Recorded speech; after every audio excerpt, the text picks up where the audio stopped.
Goals are measurable, or they should be measurable, and they should be easily defined. They have to have an element of specificity, otherwise things just get a little bit unclear.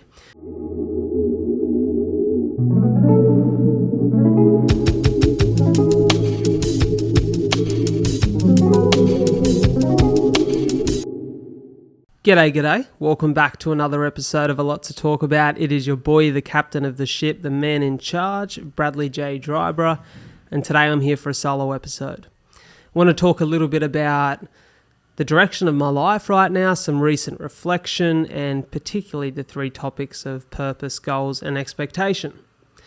And why those three topics have been at the core of my thinking, the core of my journaling, and really the core of my existence in the last month, because I believe they all have profound impact positively and negatively, which I'm going to dive into, but profound impact on the direction of our lives. This all basically started with, if I cast my mind back to late Feb, early March, I went on my solo adventure to Port Douglas, where I really spent a week by myself working on my mindset, where I was at, asking myself the hard questions on the direction and the course that my life was taking, trying to figure out what needed to be removed from my life for a bit more mental clarity. And I felt like I was really clear on it by the week's end, right? And I'd been journaling a lot throughout that time, reading a lot, listening to a lot. And I come back home with my feet firmly planted on the ground and a clear path ahead. But as life does, it throws a spanner in the works. Things got very busy, opportunities presented themselves, and I sort of put my head down and my ass up and really charged into that. And it was on Anzac Day that I was feeling a little bit just frazzled, like a little bit like I was pushing too many things forward and not having as profound an impact as I could if I'd focused in on the two or three things that really speak to me.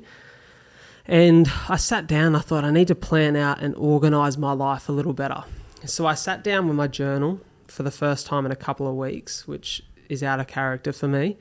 And I went back to the opening page. And the opening page at the start of that book, I had at the beginning of the year written down my purpose and my goals for the year. I had 7 goals and I had my purpose clearly written. And that purpose stated, to uplift and inspire hope in others through story. So I look at that, and let's talk about purpose for a minute while we're on the topic. Purpose is the overarching thing. It's the true North Star. It's the light at the end of the tunnel in which you're moving in the direction of, but likely never reach or fulfill. And I think that's really important. The purpose is almost like the big goal, the big dream. It's the thing that gives you a sense of being in the morning. It's the thing that gets you out of bed and you go, that's what I'm gunning for. That's what I'm trying to do in this world. That's the legacy that I leave. Where goals are measurable, or they should be measurable, and they should be easily defined. They have to have an element of specificity. Otherwise, things just get a little bit unclear. And I was definitely unclear in goals. Like, I'd written goals down in the past, and I would recommend writing them down in like a journal or something you go to every day. I find that particularly if I write in my notes in my phone, I just lose track of it. Like, there's so much shit rolling around in my notes and so many ideas that they kind of just fall to the bottom of the pile and you never really come back and readdress them. Whereas having them written down at the front of my journal, like, I've got the opportunity when I write in there every day to go back, to look at them, to assess them, and then ask myself where I'm at in the process of achieving that and how much progress I'm making. And of the last few years, I'd written down goals. Like, one of my goals was to have a successful podcast. Well, what does a successful podcast mean? Is it a certain amount of subscribers? Is it a certain amount of monthly listens?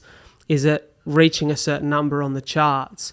I think you've got to be specific. You've got to have that specific number that is a target to work towards. You've also got to set a duration in which you want that goal to be achieved by, or a time period. And for me, at the start of this year, I wrote down 7 measurable goals, and I wanted to achieve them all in the space of usually 4 to 12 months is what I've written down. Give you one example. My goal was to speak on 5 stages this year. or to 5 audiences on a virtual or physical level, in which I was a keynote speaker. I've now done 2 of those. So I can sit down in May and go, I've done 2 of those. It's coming up to the middle of the year. I'm about to tick my 3rd one off in a couple of weeks. I'm on track to reaching that goal of 5 this year. Whereas if the goal was to speak on heaps of stages this year, it's not specific, right? And you can fool yourself into thinking you've achieved it, or you can fool yourself into the idea of making progress. But I find the reason we often don't attach a specific measurable marker to goals is because it's a bit of self-preservation. It's protection. Like, it's a mechanism of, well, if I don't get specific, I can't be disappointed in myself. So you definitely need to do that. There's power in that. The other thing that is really important is expectation, right? And I had a lot of expectations over the course of the last 1.5, 2 years on where I thought I'd be at this point in my life, the sort of direction I was headed in. I expected certain results. And I was listening to this podcast recently, a guy named Gawdat, who is the CEO of Google X. And Mo believes he's the happiest man on earth, and it's his mission to make 1 billion people happy. And Mo was speaking about how expectation has no place in our lives. He said that the uncontrollable nature of life always leads to disappointment where expectation exists. And I thought it was said so beautifully, and it was so well thought out, that life is so unpredictable. It will throw a spanner in the works. It will push you in a direction that you did not think you were going. And ultimately, if it's a direction that moves you further away from the expectation you had, you will be disappointed. He said rather to focus on goals because they are measurable and achievable. And I think the important thing is having some longer term goals, but also shorter term goals so you can mark your progress. And because we all at times need a little pat on the back, right? Or we need to know we're just headed in the right direction. So I've started to get a little bit more specific about all of these things. And just focusing, I think when you get specific on shorter term goals, when you remove expectation and you consistently clarify whether the goals and the actions that you're taking are pulling you or pushing you further towards that overarching purpose, then you start to get a little bit more involved in the present. And there's something to be said for feeling like presently here, 2 feet firmly planted on the ground, and knowing what your role and your position in life is right now. I feel like I've always been, because I'm a bit of a dreamer, I can tend to live a little bit in the future. And I think there's healthy aspects to that, but I think it's really important to understand the power of the present. It makes me think of this quote, which I've got written here because I wanted to share it with you. It's a quote from the movie Troy. Obviously, the great Brad Pitt plays a character called Achilles in that movie. And there's this moment in the movie where he says this quote, which I think is beautiful. He said, "The gods envy us. They envy us because we're mortal, because any moment may be our last. Everything is more beautiful because we're doomed. You will never be lovelier than you are now. You will never be here again." I love that quote. Really speaks to the power of the present moment and how important it is to appreciate this spot that we're in right now, and definitely removing expectation from my life and focusing on the action behind my intent every day has made a massive difference in the last couple of weeks and just getting me back on track. I found it pretty clear and pretty quickly I found answers to the questions I was asking. It was, okay, there's a few things in my life right now that aren't actually pushing me in the direction of that overarching purpose. There's a few things that I needed to remove, which I have done. There's a few things I needed to tighten up and knuckle down on, which I have. And I feel really, really good right now about all of the things that I'm putting my time into and whether or not that's moving me in the right direction. So I want to talk about a few of those things. The first being this podcast. I started to realize that, and I've kind of known this for a long time, but with reflection, I realized that this really is the thing I hold closest to my heart. It's for me the thing that I love spending my time on. Sitting down with a guest face to face, sharing their story, sharing my story with them, sharing a story with the audience that uplifts and inspires hope in the people listening, watching, is my favorite thing to do. Like it is literally my favorite thing, this feeling of truly helping someone connect with their purpose, truly helping someone believe that they have something to offer the world. There is no feeling like it.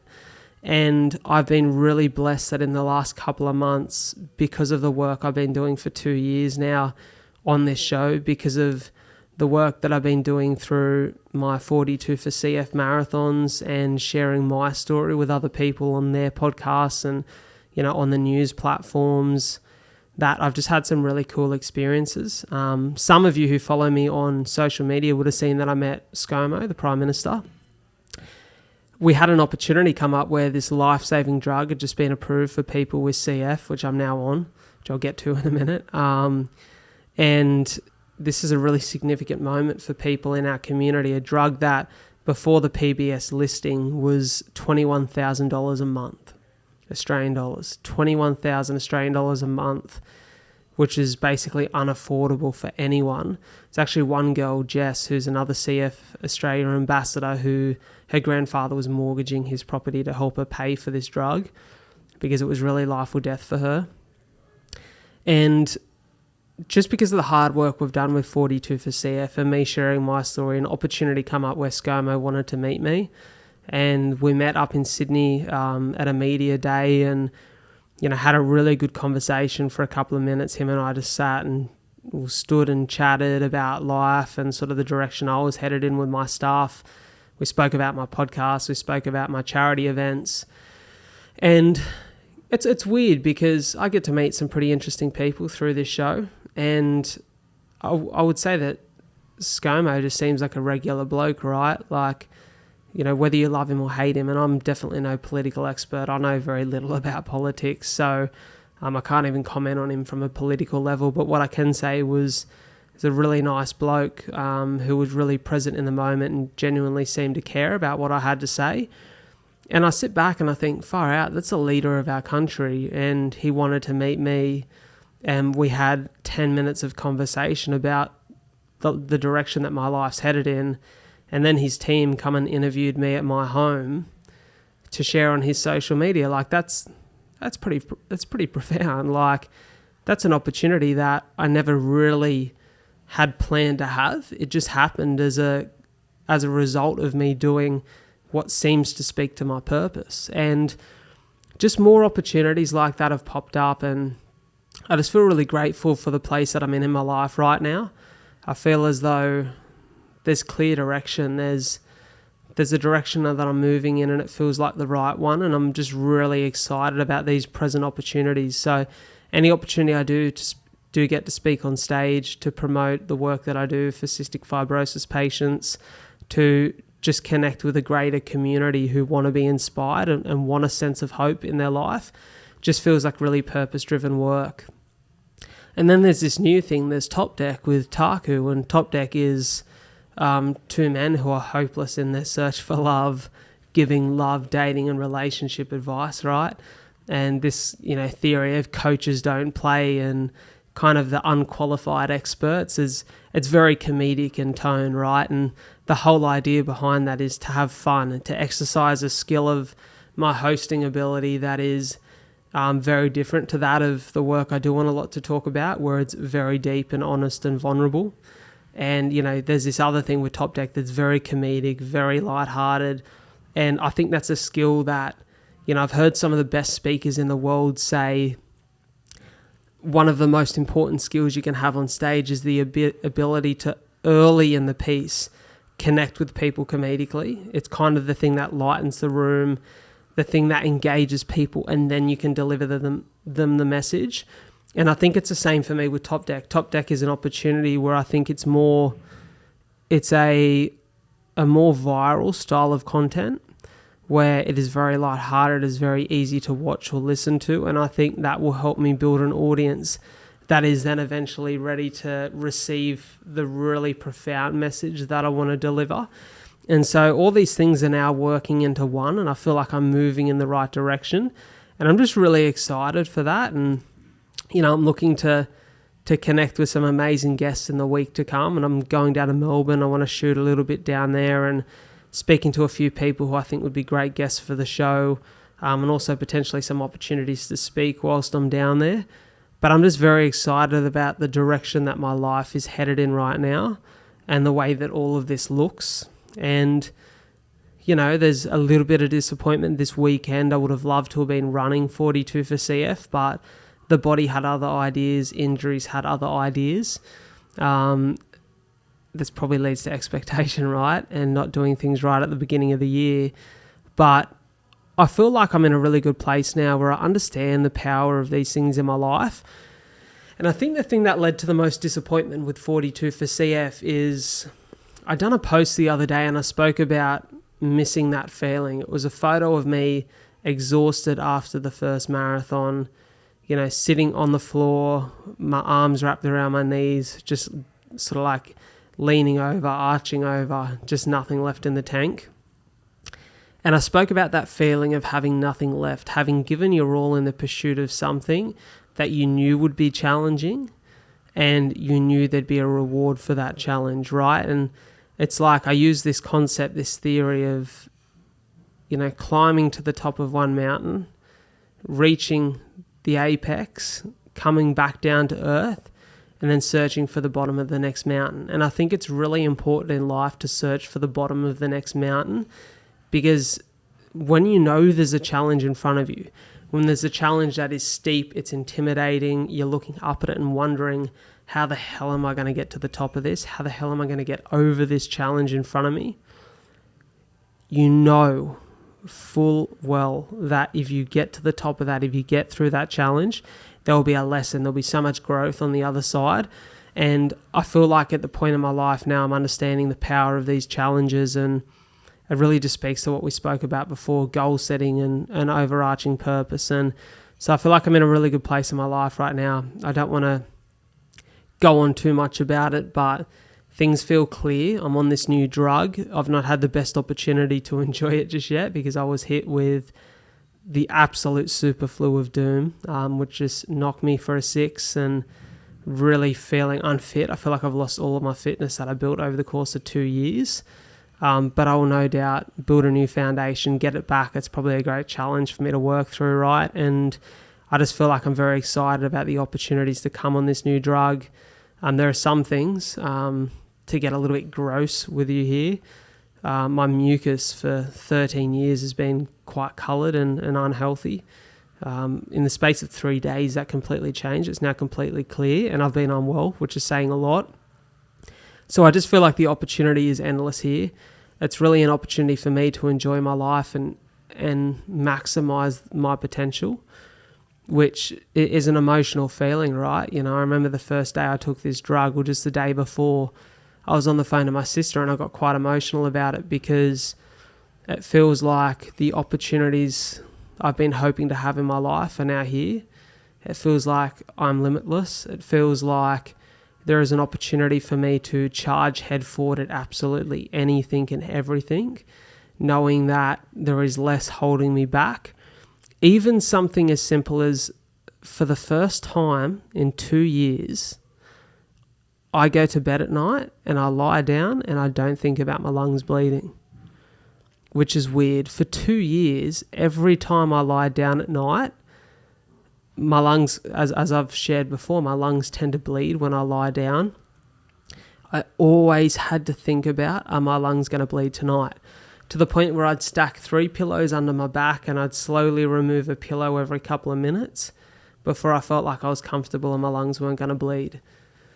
For the first time in my life, I jump into bed and I lie down and I don't think about it.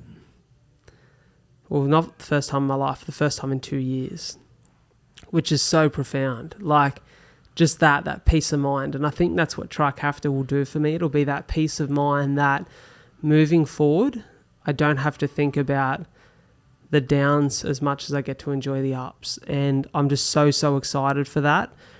So as I enter this next phase of my life, I'm really excited to bring you guys on that journey. I feel that everything professionally, personally is moving in the right direction. I'm really clear about who I am, what I'm trying to achieve, and I can't wait to take you guys on the journey. So thank you so much for tuning into this solo ep. There's some amazing guests coming up in the next few weeks. I've got a very businessy chat. I've got a chat with a professional athlete. I've got a chat with a hip-hop artist, with another musician, and just so many exciting things happening. I feel like it's a really great time for me in this show, and I just want to say thank you to maybe all of the new listeners, subscribers. There's been a new wave of people on my Instagram and my socials who are connecting, and it's very exciting because I feel like they're connecting with my really honest content and coming to follow, which for me really speaks to, fulfilling that overarching purpose, right? Or getting closer to fulfilling it. So it's a lovely time in my life. I'm very grateful for everyone who supports what I do, and I can't wait to continue sharing hopefully plenty of these amazing moments with you all. So thank you so much for tuning in. If you haven't already, please hit that all-important follow or subscribe button. It really does make the world of difference for me, and it means that you guys get updates every week on when the show's dropping. So thank you so much. Take care, and I'll catch you guys at the next one.